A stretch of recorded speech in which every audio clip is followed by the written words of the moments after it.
Seri 3 Pedang Kayu Harum. Dewi Maut. Cerita, Hoping Hu. Audiobook, novel silat. Bab 15. Anak-anakku semua. Suara kakek itu halus dan perlahan, akan tetapi karena dikeluarkan dengan dorongan tenaga kaikang maka terdengar jelas oleh mereka semua dan suara itu menjadi penuh kekuatan yang bergetar.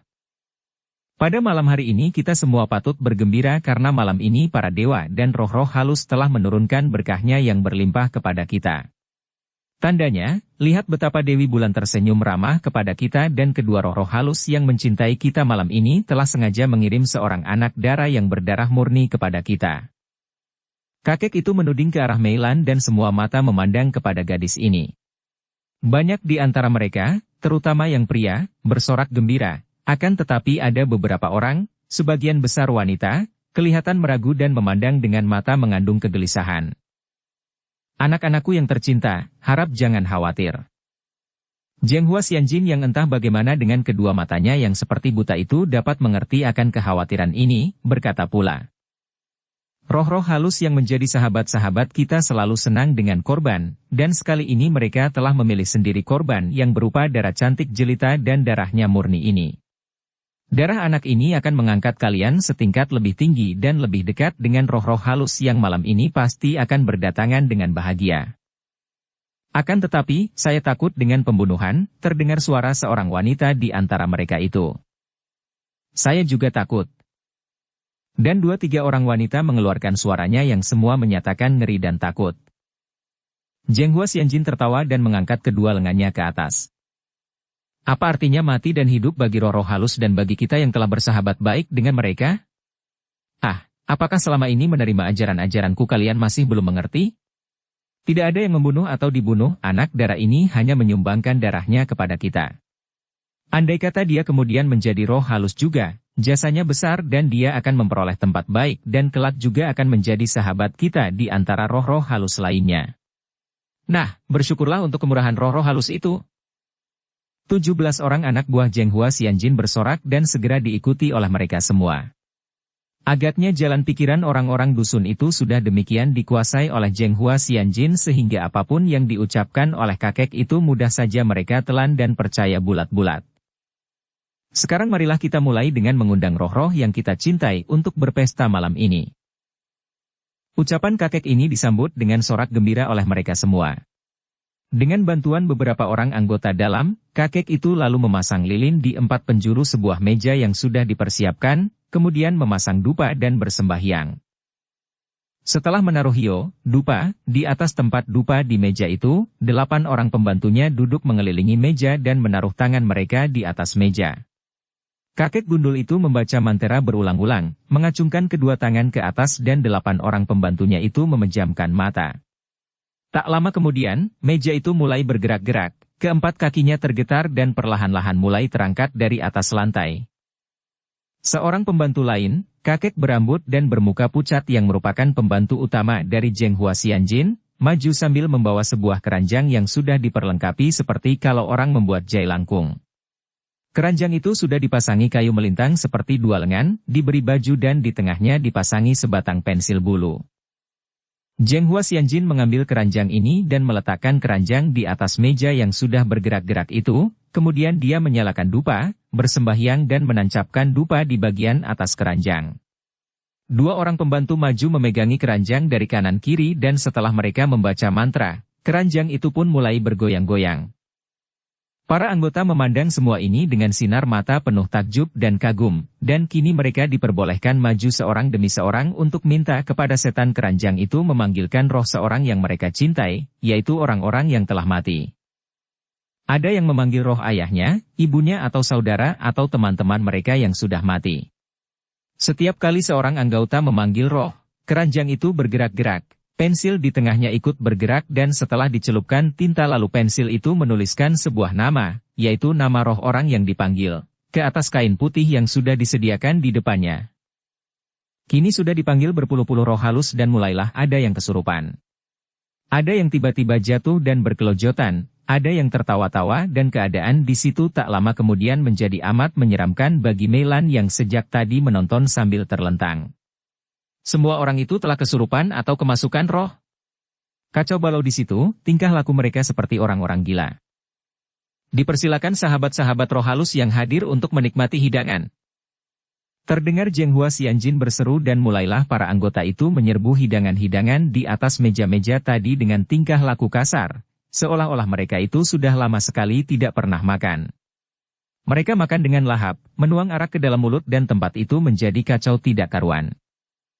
Tiba-tiba terdengar bentakan nyaring seorang laki-laki. "Penjahat-penjahat keji, bebaskan gadis itu." Entah dari mana datangnya, tahu-tahu muncul seorang pemuda yang gagah perkasa gerakannya, berpakaian sederhana berwarna kuning, dan pemuda ini langsung melangkah ke arah Mei Lan yang terikat di atas dipan. "Berhenti!" Tiba-tiba para pembantu Zhenghua Xianjin bergerak dan sudah menghadang di depan pemuda itu. 8 orang sudah mengurungnya dipimpin oleh kakek berambut putih, karena para pembantu yang lain masih berada di sekeliling meja tadi dalam keadaan tidak sadar. "Siapakah engkau berani mengotori tempat upacara kami yang suci?" bentak kakek berambut putih tadi sambil memandang dengan mata melotot kepada pemuda itu.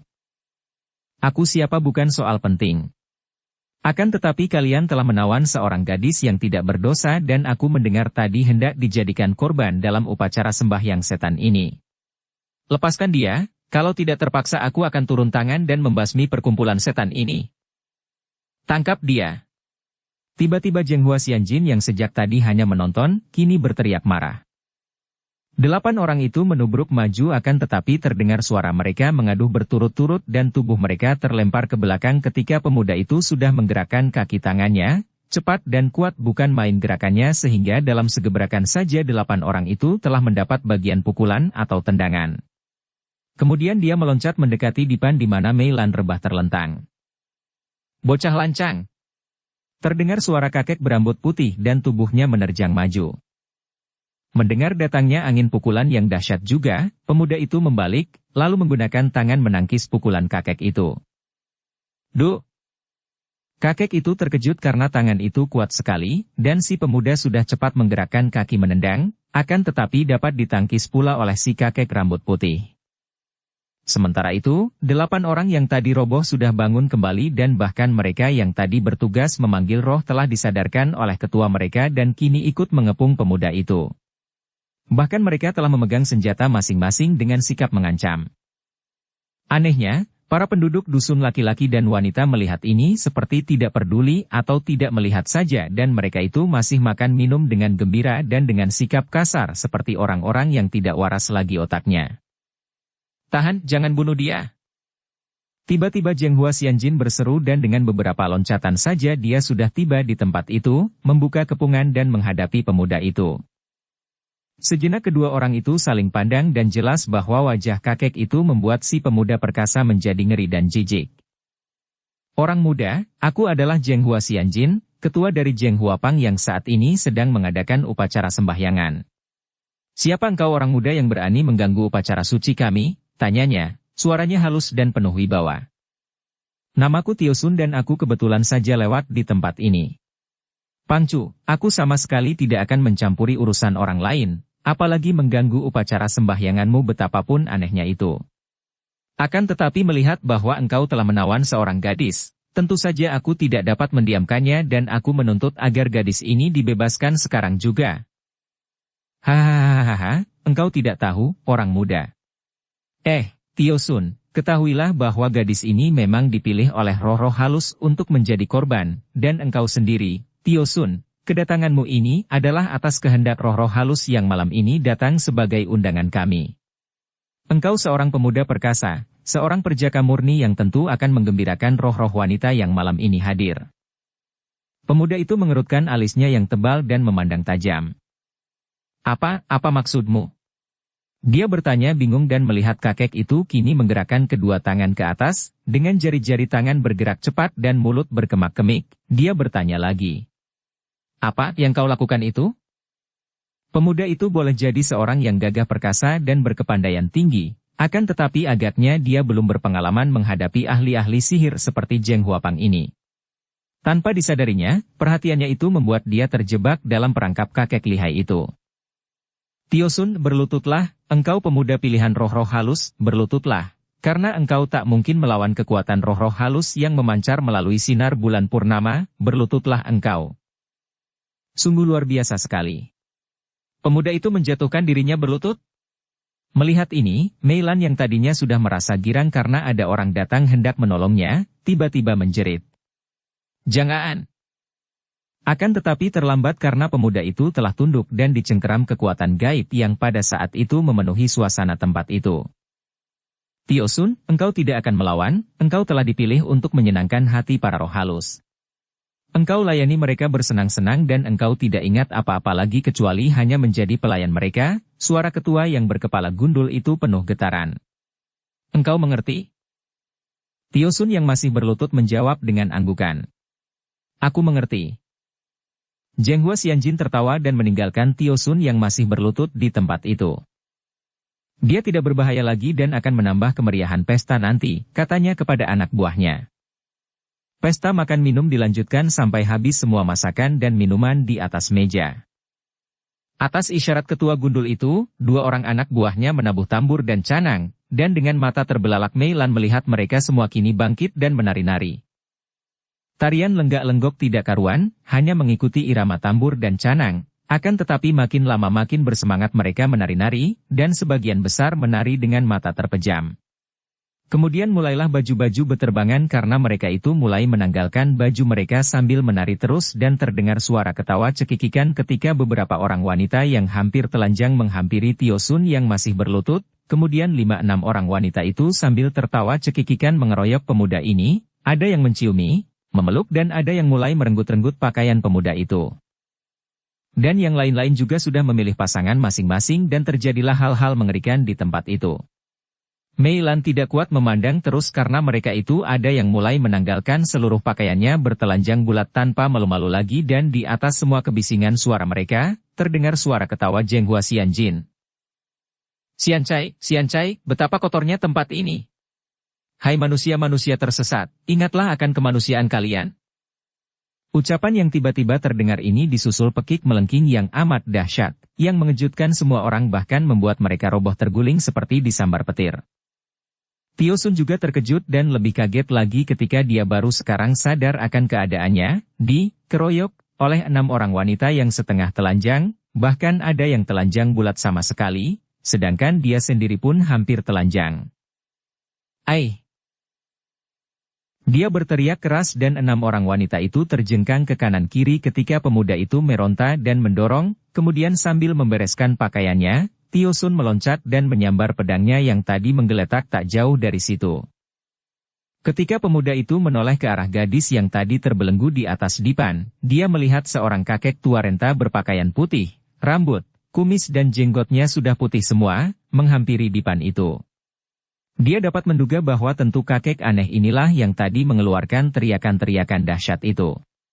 Dia melihat betapa kakek gundul Zhenghua Xianjin, mengeluarkan seruan keras sekali menerjang kakek berpakaian putih, sambil menggerakkan tongkat ular di tangannya. Plak, krek. Des. Kakek berpakaian putih ini hanya mengangkat lengannya menangkis dan tongkat ular itu patah-patah dan Zhenghua Xianjin terlempar ke belakang. Si keparat laknat. Zhenghua Xianjin berseru dan kini dia berdiri berhadapan dengan kakek berpakaian putih yang kelihatan tenang-tenang saja itu. Sahabat, kau insyaflah betapa kedua kakimu sudah berada di lumpur kesesatan. Masih belum terlambat bagi siapapun untuk keluar dari lumpur kesesatan, kembali ke jalan kebenaran, kakek itu berkata, suaranya halus dan lembut. Akan tetapi Zhenghua Xianjin mengeluarkan suara gerengan, seperti seekor serigala terluka. Manusia sombong, lihatlah ini dan engkau akan mati menjadi setan penasaran. Tio Sun mengeluarkan seruan kaget dan Mei Lan menjerit ketakutan ketika dari kedua tangan kakek itu kini muncul seekor binatang seperti naga, matanya bercahaya, mulutnya mengeluarkan api bernyala-nyala dan naga itu menerkam ke arah si kakek yang menghadapinya dengan tenang. Kembali kakek itu hanya mengangkat tangannya menangkis, menyambut naga yang dahsyat itu sambil berseru. Xiancai. Segala kepalsuan akan menghancurkan diri sendiri, orang murtad. Dar. Mei Lan. Naga itu meledak dan lenyap, dan Zhenghua Xianjin terbanting ke atas tanah, dari mulut, hidung dan telinganya mengalir darah dan dia berkelojotan seperti orang sekarat. Kakek itu menggeleng kepalanya dan menarik napas panjang, kemudian dia membalikkan tubuhnya dan sekali raba saja belenggu kaki dan tangan Mei Lan patah semua. Lo Cianpue, Tecu Yap Mei Lan mengaturkan terima kasih. Darah remaja itu menjatuhkan diri berlutut di depan kakek itu yang memandangnya dengan tersenyum. Sementara itu, orang-orang dusun yang tadi sekaligus sadar kembali dan seolah-olah semua iblis dan roh jahat yang memasuki tubuh mereka lari minggat terusir oleh pekik dahsyat dari kakek tadi, kini kelihatan panik, mencari pasangan atau suami istri masing-masing, menyambar pakaian mereka dan lari pontang-panting meninggalkan tempat itu untuk pulang ke rumah mereka masing-masing. Setelah berada dalam keadaan sadar, tentu saja mereka menjadi ketakutan melihat pertempuran tadi. Apalagi ketika anak buah Zheng Huapang yang 7 orang itu kini sudah berteriak-teriak marah melihat ketua mereka roboh dan dengan senjata di tangan mereka sudah maju untuk menerjang kakek berpakaian putih itu. Akan tetapi tiba-tiba tampak sinar pedang berkelebat dan robohlah 4 orang anggota Zheng Huapang. Semua orang terkejut memandang dan kiranya Tio Sun yang sudah menghadang di depan mereka. Serentak mereka maju mengeroyok dan mengamuklah pemuda itu. Kini setelah dia tidak berada di bawah pengaruh sihir, jelas kelihatan betapa hebatnya pemuda ini memainkan pedangnya. Tubuhnya berkelebatan ke sana-sini dan pedangnya yang tertimpa sinar bulan itu bergulung-gulung seperti seekor naga mengamuk. Tangan kirinya pun tidak tinggal diam dan setiap kali pukulan tangan kirinya mengenai tubuh seorang pengeroyok, tentu yang terpukul itu roboh dan tak dapat bangun kembali karena pemuda itu memukul dengan pengerahan Luekang yang amat kuat. Baru tampak bahwa pemuda itu sesungguhnya adalah seorang pendekar muda yang amat lihai sehingga gentarlah hati semua pengeroyoknya. Setelah 12 orang roboh dan tewas, yang 5 orang cepat melarikan diri tunggang langgang. Keparat keji hendak lari kemana kalian? Pemuda itu hendak mengejar, akan tetapi terdengar suara halus mencegahnya. Cukup, Sicu. Cukup mengerikan pembunuhan-pembunuhan ini. Tio Sun menghentikan pengejarannya dan menengok. Dia hanya melihat kakek tua renta tadi menuntun Mei Lan dan sekali berkelebat kakek itu lenyap dari tempat itu, tangan kanan menuntun gadis tadi, tangan kiri membawa sebuah peti hitam yang tadi berada di atas meja dekat ketua Zheng Huapang. Tio Sun maklum bahwa kakek tadi adalah seorang yang amat sakti, maka dia cepat berlutut dan berseru ke arah menghilangnya kakek itu. Tecu mohon tanya nama Lo Cianpue yang mulia. Hening sejenak, kemudian, seperti terbawa angin bersilir, terdengarlah olehnya jawaban halus. Apa artinya nama? Jangan khawatir, Sicu, gadis ini berada di bawah perlindungan Bun Hoat Tosu. Tio Sun terkejut dan sampai lama dia berlutut di situ. Pernah dia mendengar dari ayahnya bahwa yang bernama Bun Hoat Tosu dan sampai kini tidak ada orang tahu di mana tempat tinggalnya, entah masih hidup ataukah sudah mati, adalah seorang yang memiliki kesaktian luar biasa, dan kakek itu adalah bekas ketua Hua Sanpai, satu di antara tokoh-tokoh besar sejak puluhan tahun yang lalu. Pemuda ini adalah seorang yang memiliki kepandaian tinggi, akan tetapi dia masih hijau dan belum ada nama dalam dunia Kang Ou, karena baru sekarang dia diperkenankan oleh ayahnya yang menjadi gurunya sendiri untuk merantau. Tio Sun adalah putra tunggal dari Ban Kin Kui Tio Hok Guan, bekas pengawal Panglima Tehu yang mendapat kepercayaan penuh dan yang memiliki kepandaian tinggi. Seperti telah diceritakan di bagian depan dari cerita ini, bekas pengawal Ban Kin Kui, setan bertenaga Selaksakati, Tio Hok Guan itu bersama Hong Kai Hoatsu kebetulan sedang bersama-sama mengunjungi Chin Ling San ketika mereka melihat tokoh-tokoh Chin Ling Pai, yaitu 7 orang dari Cap It Hohan telah tewas oleh mereka yang menamakan dirinya 5 bayangan dewa. Tio Hok Guan ikut merasa berduka dan marah, akan tetapi karena dia sendiri merasa bahwa dirinya sudah terlalu tua untuk turun tangan sendiri, maka dia lalu pulang ke rumahnya dan mengutus putra tunggalnya itu untuk mewakili dia membantu Chin Ling Pai dan mencari 5 bayangan dewa dan membasmi orang-orang jahat itu. Tio Sun adalah seorang pemuda berusia 20 tahun, berperawakan tegap dan bersikap gagah. Wajahnya tidak terlalu tampan, matanya terlalu sipit seperti mata ayahnya, akan tetapi mata yang kecil itu bersinar tajam dan wajahnya yang biasa saja itu membayangkan kegagahan, kejujuran, sikapnya halus akan tetapi tegas dan terbuka. Setelah dapat menenteramkan hatinya yang terguncang karena kagum mendengar bahwa kakek yang menolong darah remaja tadi ternyata adalah manusia sakti Bun Hoat Tosu, Tio Sun lalu bangkit berdiri dan memeriksa keadaan di tempat itu. Kakek gundul yang seperti iblis itu, Zheng Hua Xianjin telah tewas karena ilmu sihirnya yang membalik dan menyerang dirinya sendiri tadi, dan amukannya tadi telah membuat 12 orang pembantu kakek gundul itu tewas semua.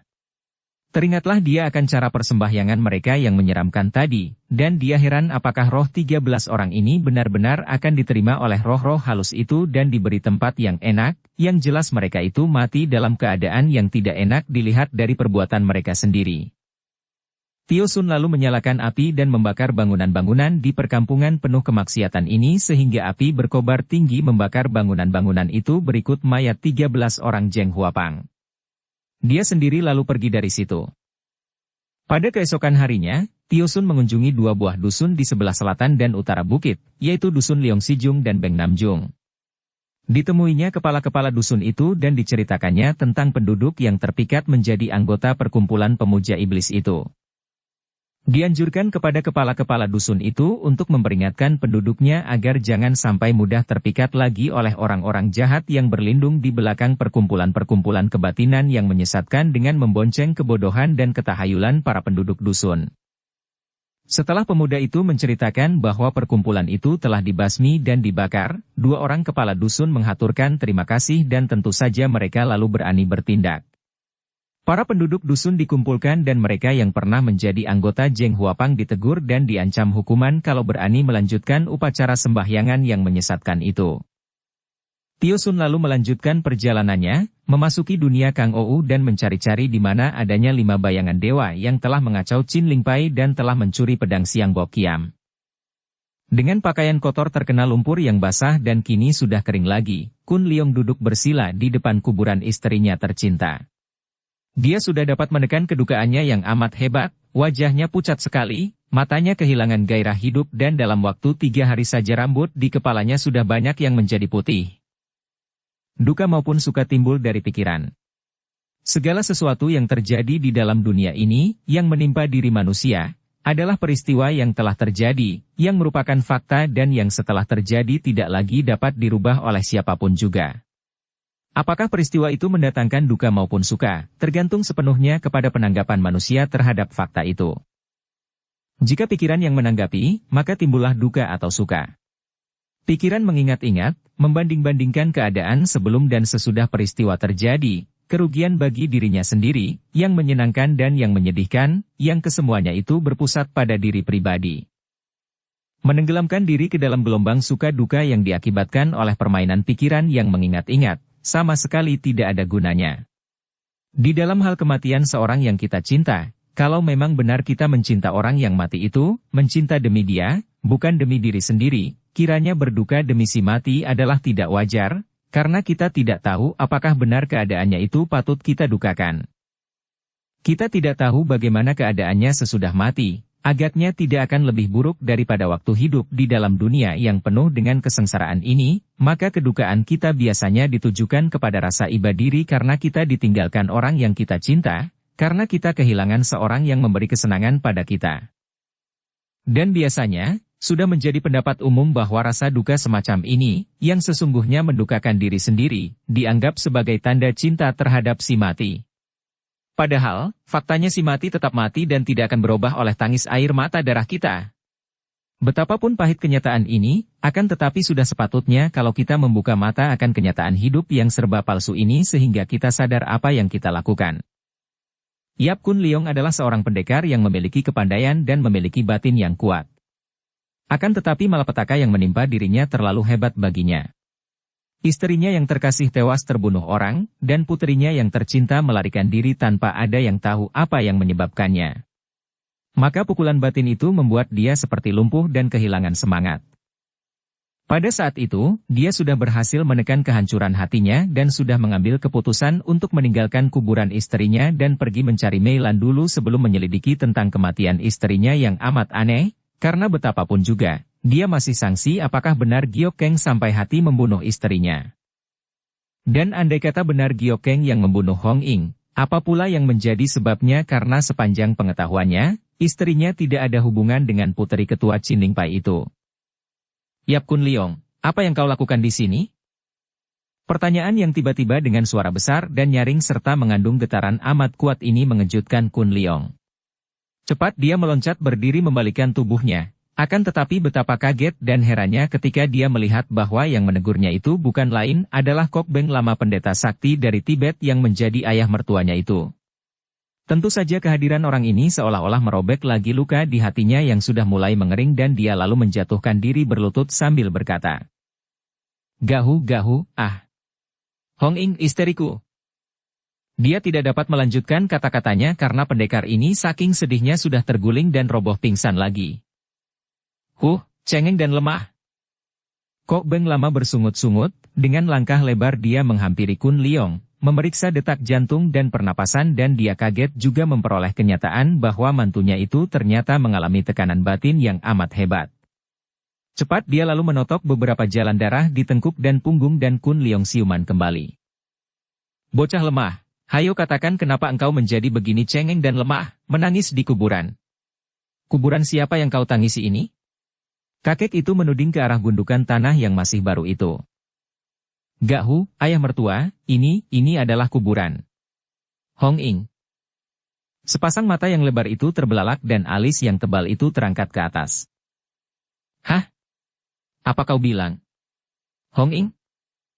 Dia tewas terbunuh orang ketika saya sedang pergi." Kun Liong berlutut dan menutupi mukanya. Dukung channel Novel Silat dengan subscribe, follow, like, komen dan share. Dan kau sudah membalas kematiannya? Sudah kau tangkap pembunuhnya? Saya belum tahu siapa dia." "Bodoh. Cengeng. Hentikan tangismu dan ceritakan apa yang telah terjadi atas diri anakku, Hong Ing." Suara kakek raksasa itu seperti petir menyambar-nyambar, nyaring dan menggetarkan jantung sehingga mengejutkan Kun Liong yang maklum betapa marah hati ayah mertuanya ini. "Saya sedang pergi meninggalkan rumah untuk menemui adik saya," dia bercerita dan menguatkan hatinya sedapat mungkin. "Ketika saya pulang, saya mendapatkan istri saya telah tewas." Menurut penuturan dua orang pelayan di rumah, Hong Ing kedatangan seorang tamu, yaitu putri ketua Chin Ling Pai, Chia Giok Keng kakak dari Chia Bun Hou murid Gahu sendiri, dan menurut dua orang pelayan, terjadi pertengkaran bahkan kemudian perkelahian antara istri saya dan Giok Keng, dan dua orang pelayan itu yang hendak melerai juga dipukul pingsan. Ketika mereka siuman Giok Keng sudah tidak ada dan Hong Ing sudah tewas dengan dada terluka tusukan pedang. "Dan engkau menangis di sini? Keparat, percuma saja ku berikan anakku menjadi istrimu." "Gahu. Des." Tubuh Kun Liong mencelat dan bergulingan di atas tanah terkena tendangan ayah mertuanya itu. "Keparat engkau. Istrinya dibunuh orang, hanya menangis saja di depan kuburan seperti anak kecil, dan pembunuhnya kau biarkan saja. Manusia lemah macam engkau ini pantasnya kubunuh sekalian." Kok Beng Lama yang sudah seperti gila saking marahnya mendengar putrinya dibunuh orang dan anak mantunya diam saja dan hanya berkabung di situ tanpa membalas kematian itu, sudah meloncat dekat dan mengirim pukulan ke arah kepala Kun Liong. Kalau dibiarkan saja pukulan ini dan mengenai kepala Kun Liong, tak dapat disangsikan lagi pendekar itu tentu akan tewas seketika, menyusul nyawa istrinya. Betapa akan senangnya kalau begitu, pikir Kun Liong. Akan tetapi dia teringat akan putrinya, Mei Lan, maka cepat dia mengangkat lengannya menangkis. Kembali dia terpental dan bergulingan, akan tetapi tubuh Kok Beng Lama tergetar juga. "Tahan dulu, Gahu. Bukannya saya tidak mau membalas kematian istri saya yang tercinta. Akan tetapi urusan ini amat aneh dan mencurigakan. Saya mengenal betul Giok Keng, kiranya mustahil kalau dia membunuh Hong Ing. Dan juga anak saya, Mei Lan, pada malam hari itu lenyap pula meninggalkan rumah. Karena hati saya masih terlalu berduka atas kematian Hong Ing, maka sampai ini hari saya berada di sini. Cukup, apa gunanya tangis-tangisan ini? Hayo, kita ajak saksi-saksi itu pergi mengambil Chia Giok Keng dan minta pengadilan kepada ketua Chin Ling Pai."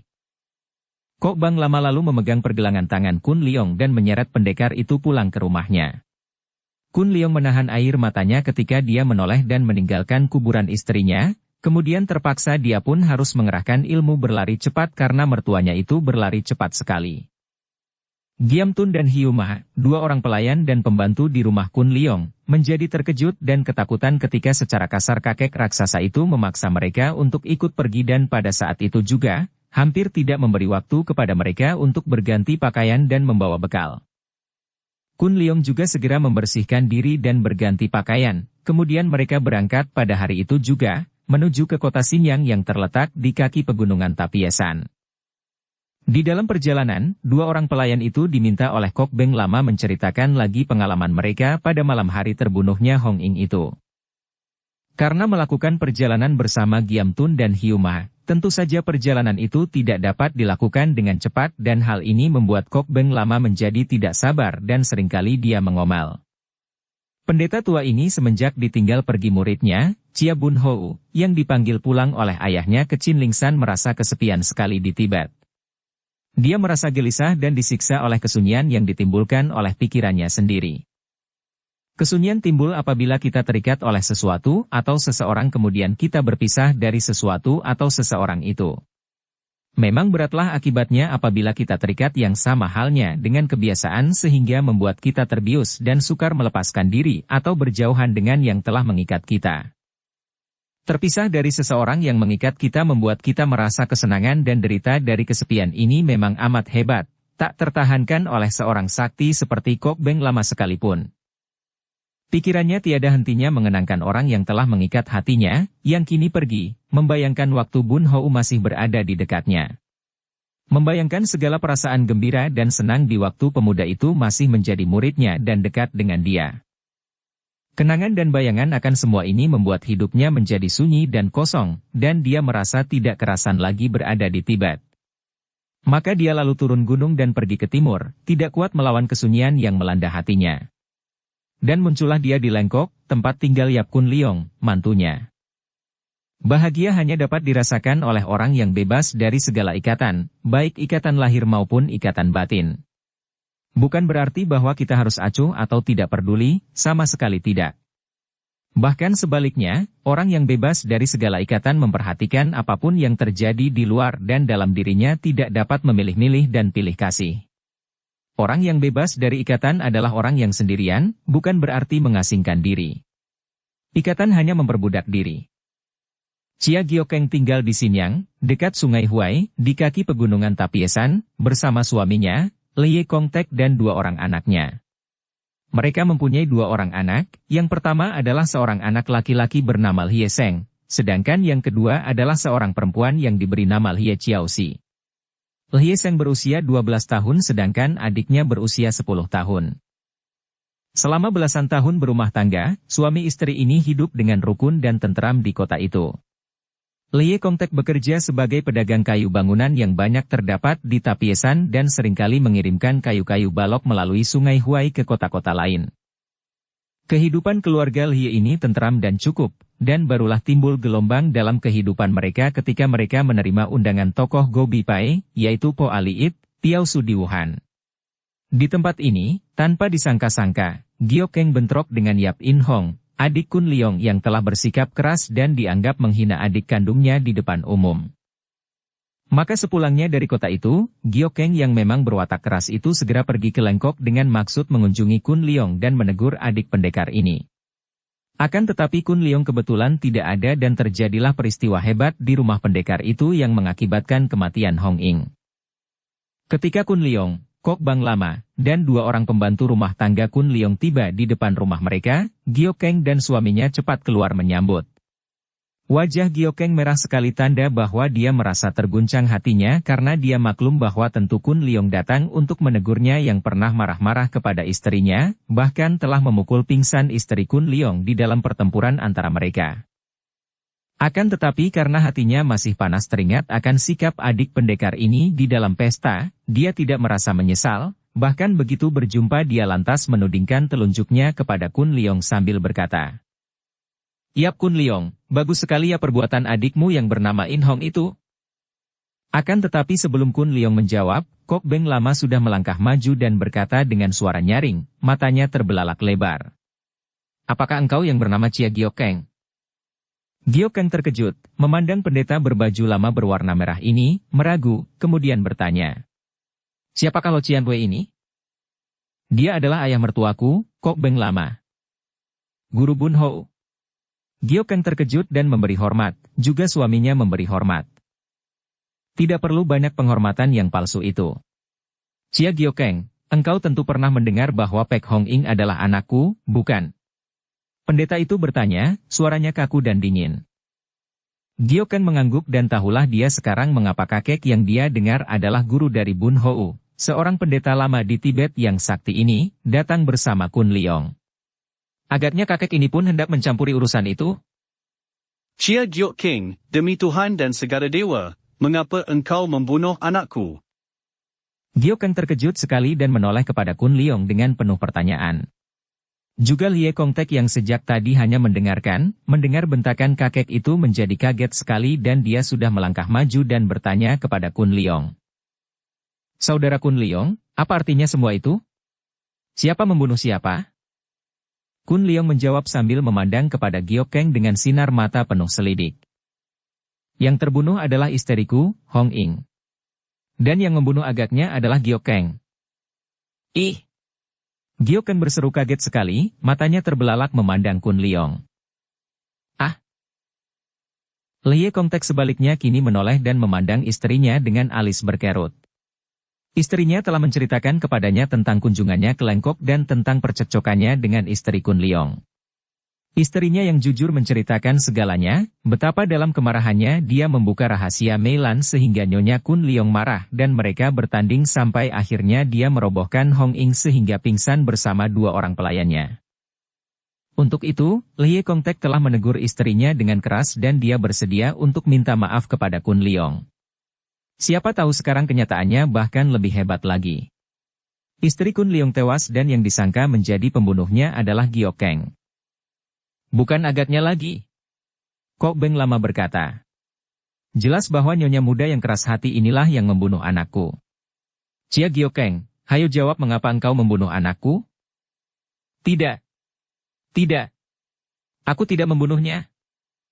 Wajah Giokeng menjadi pucat sekali karena dia tidak mengira bahwa Hong Ing akan dibunuh orang pada malam hari itu juga setelah dia pergi meninggalkan rumahnya. Membohong pun tidak ada gunanya, lebih baik berterus terang.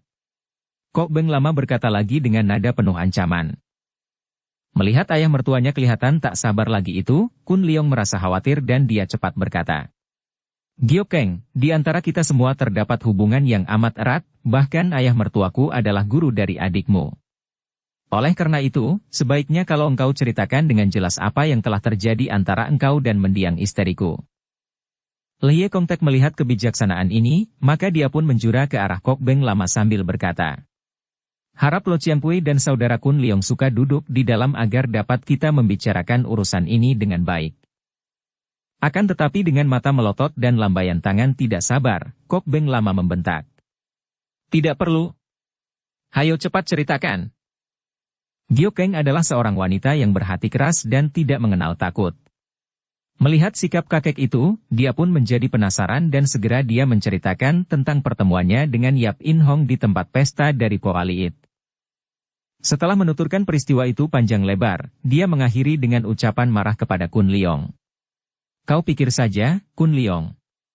Adikmu menghina aku di muka umum, menghina Bun Hou seperti itu. Kalau tidak ada suamiku yang mencegah, tentu antara aku dan adikmu sudah terjadi pertempuran di tempat pesta itu. Hati siapa yang tidak menjadi marah? Adikku, Chia Bun Hou direncanakan akan dijodohkan dengan adikmu, akan tetapi adikmu itu menghina adikku di muka umum. Maka aku lalu mengunjungimu di Lengkok dengan maksud untuk menegur agar kau dapat menghukum adikmu yang lancang mulut itu. Akan tetapi engkau tidak ada, dan aku dalam kemarahanku memaki-maki engkau dan adikmu. Istrimu membela dan kami bertempur. Dan kau mengandalkan kepandaianmu membunuh anakku. Kok Beng Lama membentak. Tidak, aku tidak membunuhnya. Giokeng membalik, menghadapi kakek itu dan balas membentak.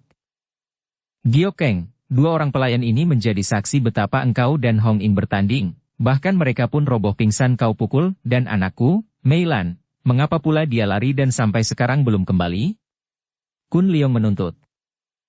Giokeng teringat akan hal itu. Dia merasa bersalah akan tetapi dengan terus terang dia berkata lantang. Karena hatiku panas sekali dan engkau yang menjadi orang yang kucari tidak ada, maka ketika anakmu itu hendak membela ibunya, aku terlanjur mengeluarkan kata-kata bahwa dia bukanlah anak kandung istrimu. Anak itu lalu melarikan diri. Ah! Kun Leong berseru dan mukanya menjadi merah. Kau sungguh keterlaluan sekali, Giok Keng. Anak itu tidak bersalah apa-apa dan istriku pun tidak berdosa, mengapa engkau? Aku tidak membunuhnya. Dia memang roboh dan pingsan, aku lalu pergi, aku tidak membunuhnya. Dia bohong. Hyuma menudingkan telunjuknya. Tidak ada orang lain di rumah itu, dan setelah kami berdua pingsan, begitu kami sadar kami melihat nyonya telah tewas. Siapa lagi kalau bukan dia yang membunuhnya? Engkau wanita kejam sekali. Hyuma lalu menangis. Chia Giokeng, engkau telah membunuh anakku, maka sudah selayaknya kalau aku sekarang membunuh engkau. Lo Cianpue, harap jangan sembarangan menuduh. Aku memang telah merobohkannya sampai pingsan, akan tetapi aku tidak membunuh Hong Ying. Sampai mati pun aku tidak akan mengaku, karena aku memang tidak membunuhnya. Kok Beng lama sudah bergerak ke depan, akan tetapi Kun Leong cepat menghadang di depan ayah mertuanya itu sambil berkata. Harap Gahu bersabar.